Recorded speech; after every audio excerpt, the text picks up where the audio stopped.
Now that I know that I'm good to go, let's start this game off. Because I think it's actually creepier than the second game, but easier to handle. Family Pizzeria looking for a security guard to work the night shift. Monitor cameras, ensure safety. Not responsible for injury or dismemberment. Ugh. Anyways, let's get started. So, something's different about this game compared to the first game. You do not have a flashlight. And you have 2 doors and 2 lights, and both on either side of you. Let's listen to what this guy has to say.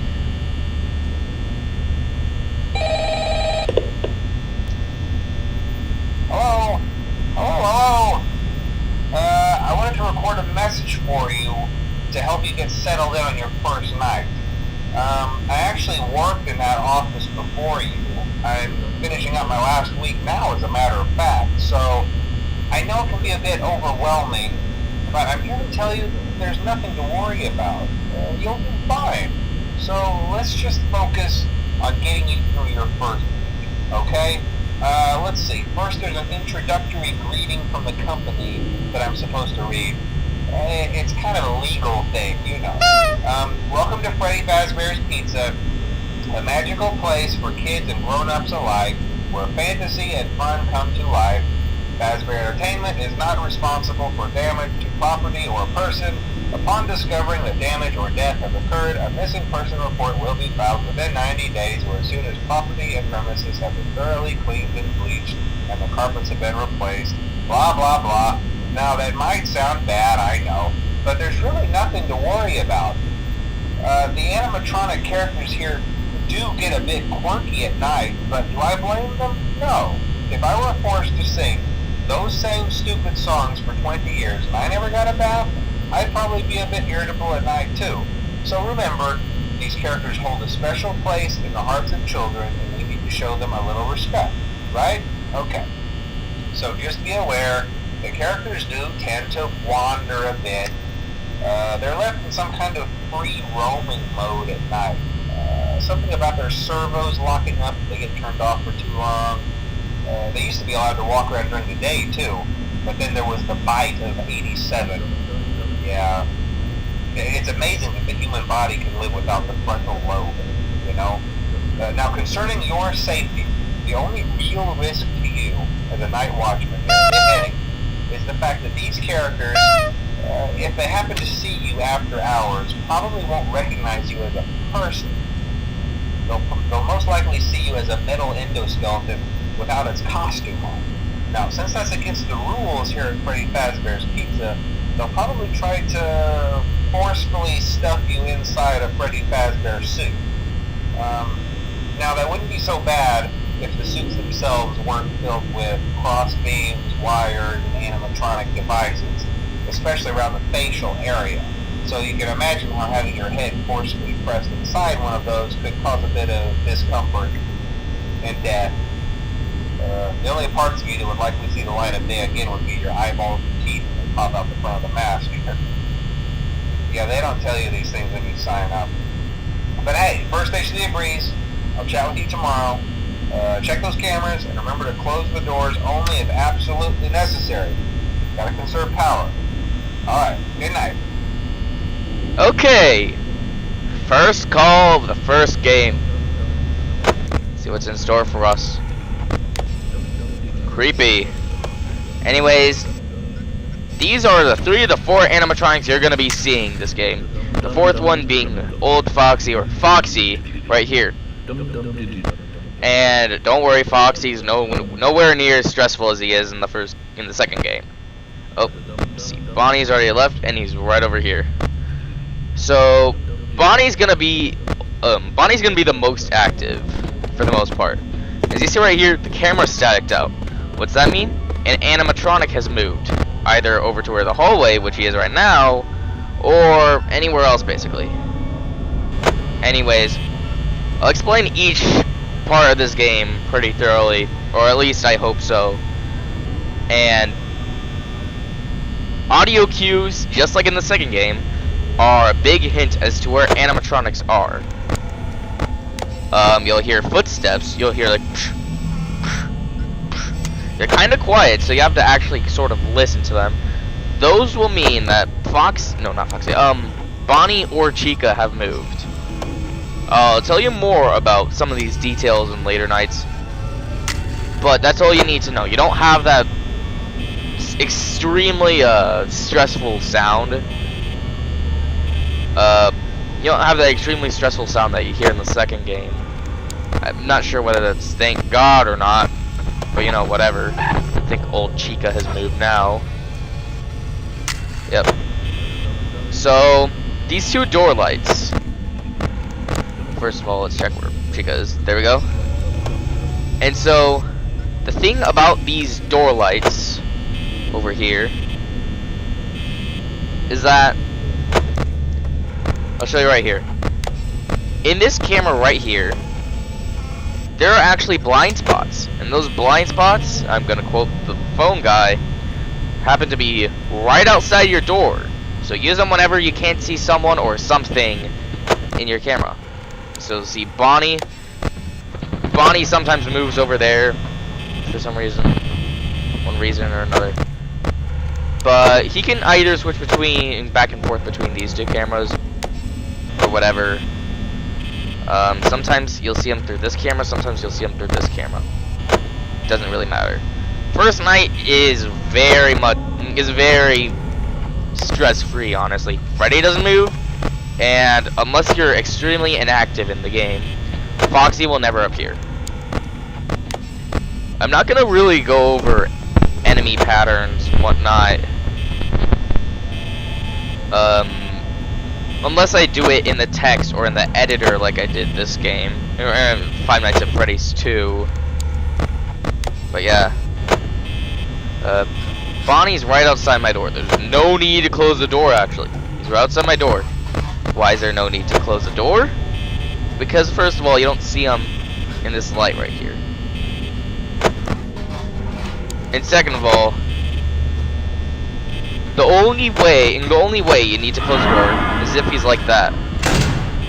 Timing will be much more strict during the later nights. But as you see, he's not in this camera, but he's over here. You may not want to form a habit of doing this. Closing and opening the door to check to see if an animatronic is there, but rather checking the light. Bonnie's not there anymore. So, if you do see, like for this side on the left side, if you do see Bonnie's silhouette, he's there. But if you see it looks like this, then you're free to open up the door and you won't have any sort of danger coming to await you. Yeah, that's kind of it. Chica is extremely inactive. Oh, there's a hallucination. Extremely inactive, by the way. This is when all the animatronics are facing at you. And it's not way too much to say, honestly. I could close both doors and be done with this night. But I'm not sure if I would like to do that, but whatever. So, just quick reminder, Bonnie's always on the left door, Chica's always on the right door. I think if you stare at them for long enough, when they move, like let's say one of them's right outside your office, they know you're looking at them, so they'll move to a different location. And camera 3 is their location, apparently. This sounds much more, let's say, this sound right here sounds much more, you know, let's say, satisfying than it does in the second game, because it feels more natural, fluid, and this game can be extremely stressful if you don't know what to do, especially since even things like the camera can drain power. But before we do that, let's listen to another phone call.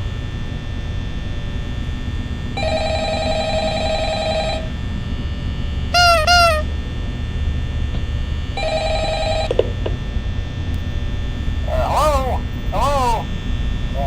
Well, if you're hearing this and you made it to day 2, won't talk quite as long this time since Freddy and his friends tend to become more active as the week progresses. It might be a good idea to peek at those cameras while I talk, just to make sure everyone's in their proper place, you know. Interestingly enough, Freddy himself doesn't come off stage very often. I've heard he becomes a lot more active in the dark, though, so hey, I guess that's one more reason not to run out of power, right? I also want to emphasize the importance of using your door lights. There are blind spots in your camera view, and those blind spots happen to be right outside your doors. So if you can't find something or someone on your cameras, be sure to check the door light. You might only have a few seconds to react. Not that you would be in any danger, of course. I'm not implying that. Also, check on the curtain in Pirate Cove from time to time. The character in there seems unique in that he becomes more active if the cameras remain off for long periods of time. I guess he doesn't like being watched. I don't know. Anyway, I'm sure you have everything under control. Talk to you soon. Okay, the phone call ended quite abruptly. But yeah. Now we have a new animatronic introduced, and that is Foxy. Foxy will appear on camera once, or as some people like to call it, Pirate's Cove. Foxy, although not as stressful in this game until later nights or even 2020, still is a big hazard, or at least somewhat, of some sorts, if you'd like to say it that way. Let's just say he's the balancer of the game, and he will make you use your cameras. And during the later, like even in the first night, it is mandatory to use your cameras or to shut the left door, which is the door he comes through, to make sure he doesn't go in and jump scare. And he actually doesn't look anything like he did, or anything like he does in the Five Nights at Freddy's 2. Which is a little bit strange considering it's a sequel, or a prequel sequel. Oh, that was pretty quick. 2 a.m. strikes, and Bonnie's already at my door. Yep, animatronics become increasingly more active as time progresses. But the thing is, animatronics won't stay at your door as long, which is good enough. But sometimes those numbers don't add up quite well. So as you see, I'm not really developing any sort of strategy right now because there's not way too much to focus on in this night. But you just want to make sure this curtain stays closed, or at least make sure no one's peeking out of it, or I'll probably show you in the third night because there's sometime beyond that time. Because it's honestly a little bit easier. And Bonnie's staying for an extensive amount of time. Sheesh. Foxy isn't that much of a threat, if I could say anything, until night 3 and night 4, where he can attack you pretty quickly, but nowhere near as quickly as he did in Five Nights at Freddy's 2. Chica's still there. Seriously, Bonnie, move! You're wasting my power. More than halfway down. It's not even 3 a.m. There, it's 3 a.m. Just move! Seriously.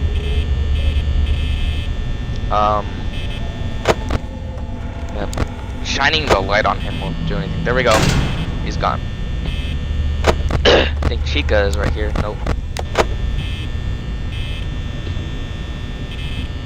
Yeah, so I heard some footsteps.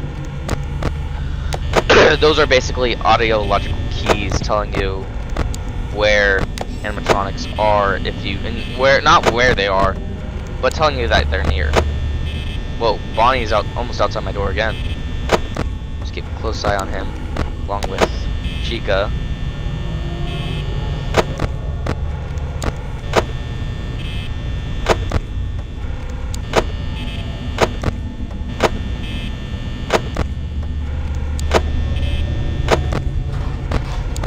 Alright, no need to worry about Chica.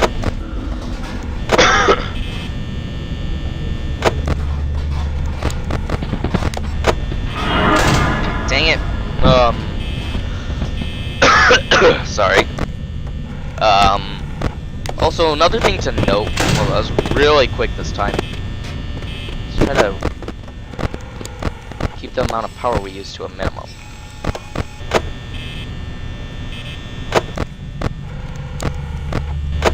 Yeah, 4 a.m., 27%, about 16%. Wow, okay, I've lost quite a bit of power. Gonna stay inactive for a moment.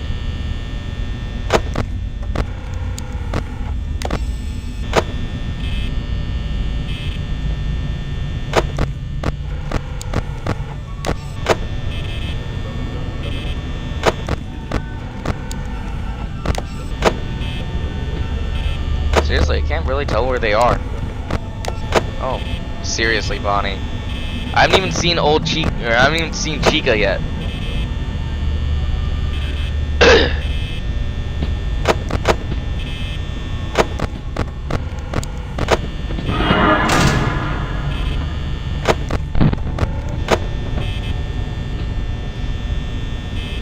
As long as it strikes 5 a.m. soon, should be fine.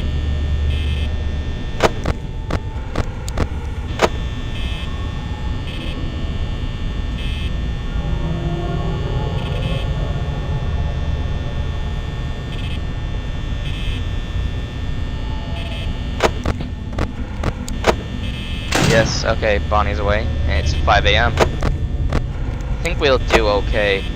I think we can actually just remain idle and we'd still win. But, yeah, that's probably what I want to do. So I'm just gonna remain idle for a moment. Alright.